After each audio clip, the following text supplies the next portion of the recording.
अब एक क्षण के लिए रुको।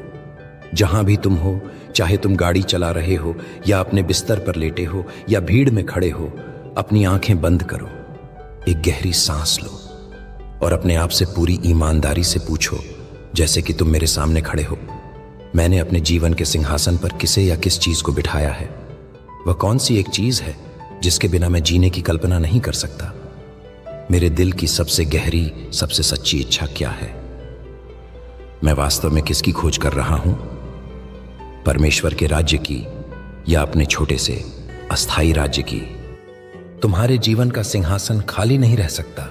या तो उस पर तुम खुद बैठे हो, अपनी इच्छाओं, अपनी योजनाओं और अपने अभिमान के साथ, या उस पर पैसा, सफलता या किसी व्यक्ति का प्रेम बैठा है, या फिर उस सिंहासन पर मैं, यीशु मसीह, तुम्हारा प्रभु और तुम्हारा राजा बैठा हूं। कोई और विकल्प नहीं है।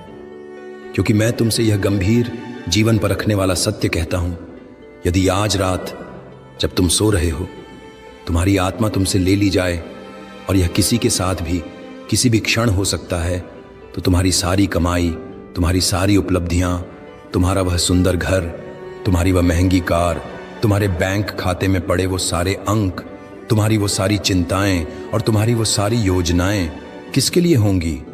उस रात वे सब तुम्हारे लिए मिट्टी के समान हो जाएंगी। उस रात केवल एक ही चीज का महत्व होगा। क्या तुम मुझे जानते थे और क्या मैं तुम्हें जानता था?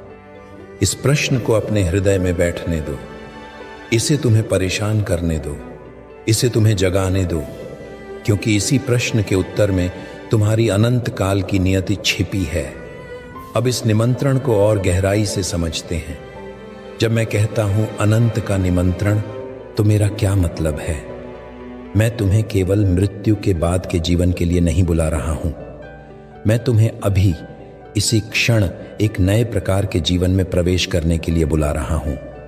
एक ऐसा जीवन जो समय की सीमाओं से परे है, जो परिस्थितियों के उतार चढ़ाव से ऊपर है।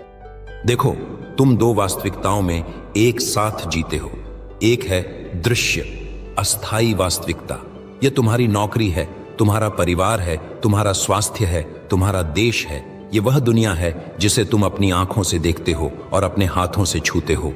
और दूसरी है अदृश्य, सनातन वास्तविकता। यह परमेश्वर का राज्य है। यह प्रेम, सत्य, न्याय और पवित्रता का क्षेत्र है। यह वह वास्तविकता है जहां मेरे पिता का सिंहासन है, जहां स्वर्गदूत आराधना करते हैं और जहां हर चीज मेरे अधिकार के अधीन है। भाई चैनल को सब्सक्राइब करो और वीडियो को लाइक करो भाई, ऐसी ही